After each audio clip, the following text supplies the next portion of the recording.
GTFO is about a group of 4 people trapped in this underground complex, kept there against their will, forced down into the depths to fetch things or carry out different objectives for this unknown entity called the Warden. The underground complex has been abandoned for many years, and it's been overrun by flesh-eating, grotesque monsters, and you want to get out of there.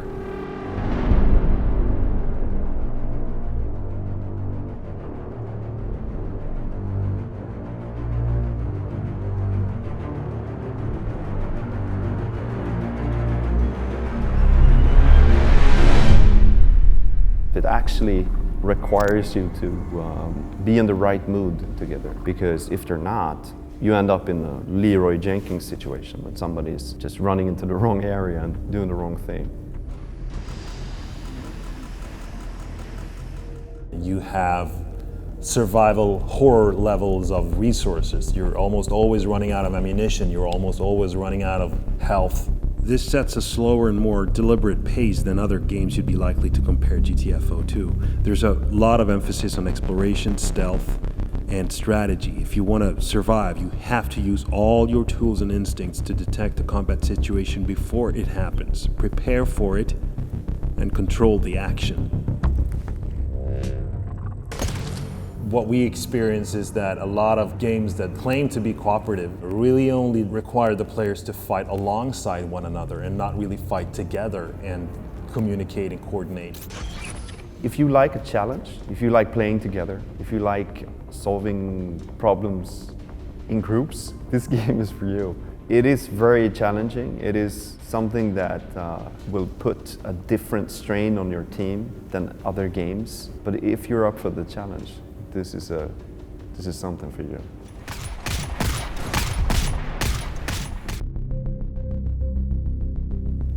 There's a lot of mysteries in the game. Who are the Warden? What's their agenda? How did you end up in the complex?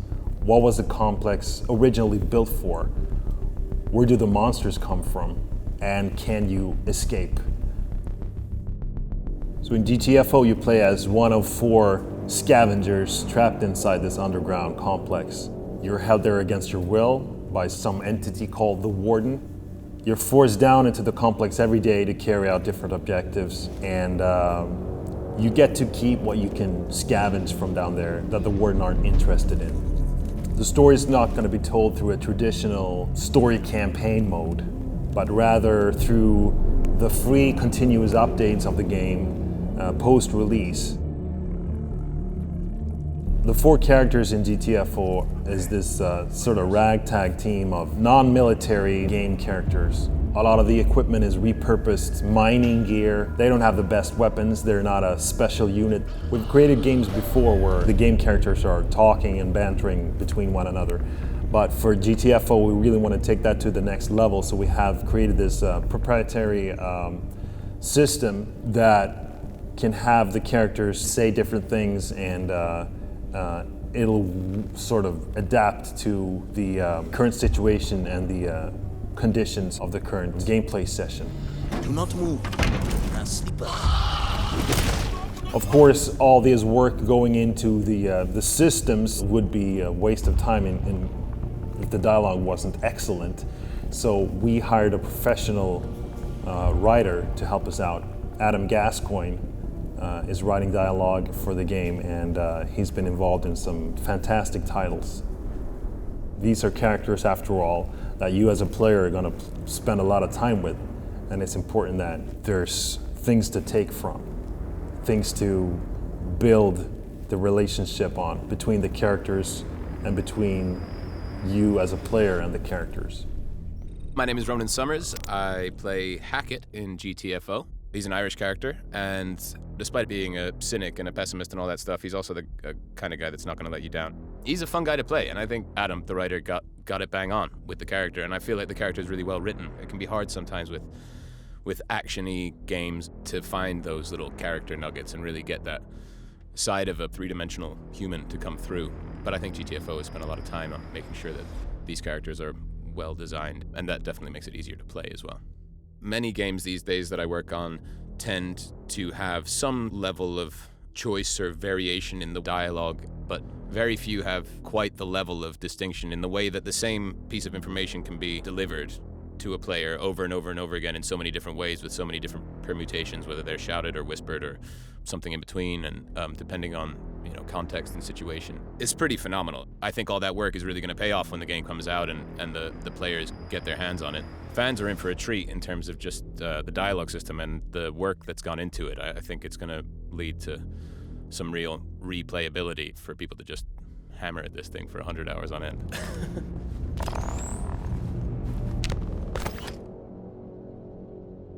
Setting up to do the complex and the whole sort of environmental design, we wanted to create something that had a lot of sort of color to it, not make your average, brown or next-gen gray type art direction. We wanted something that was sort of potent in colors, and we're of course heavily inspired by, Ridley Scott stuff like the first Alien movie and stuff like that.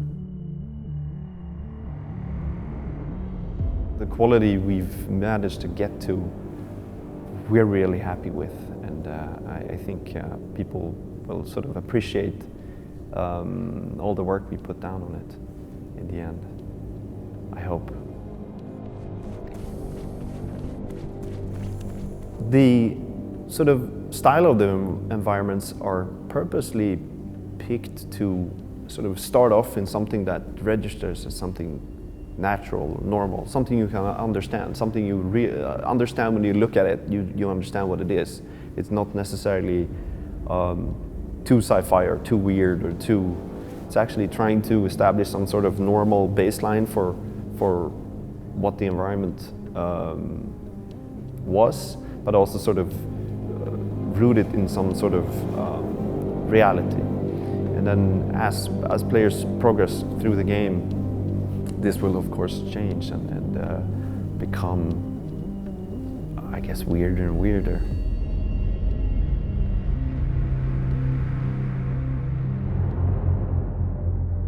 We set out to design something that will freak people out.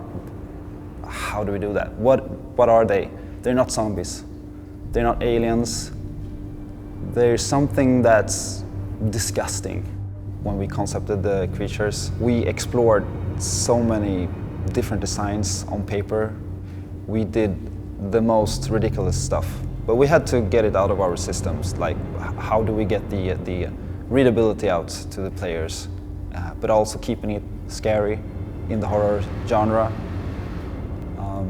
So we had a lot of crazy ideas that we actually tested out, but didn't really work out. Maybe it got a bit ridiculous. That just didn't work for the setting.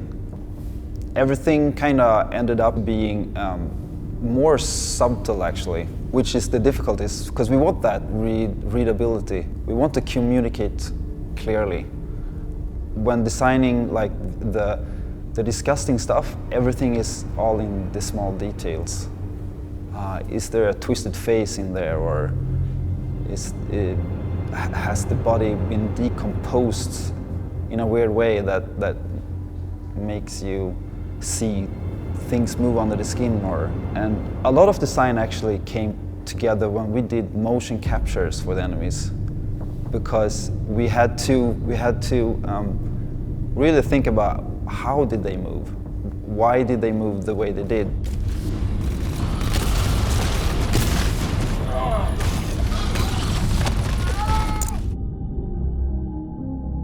There's really no other genre of games or movies where sound is as important as in horror. And for 18 years, as long as I've been working in the game development business, I've been wanting to do a horror game. And finally, the day has come. What we decided to do was start measuring all these little events and actions performed by the players and the monsters, like whether a monster is actually targeting you at the moment, or if you close a door and suddenly that monster doesn't have a line of sight to you, or you're running out of ammo, you're picking up more ammo, your teammate is downed. All these little things that affect your level of stress from second to second will influence the music and change its intensity or mood in subtle ways.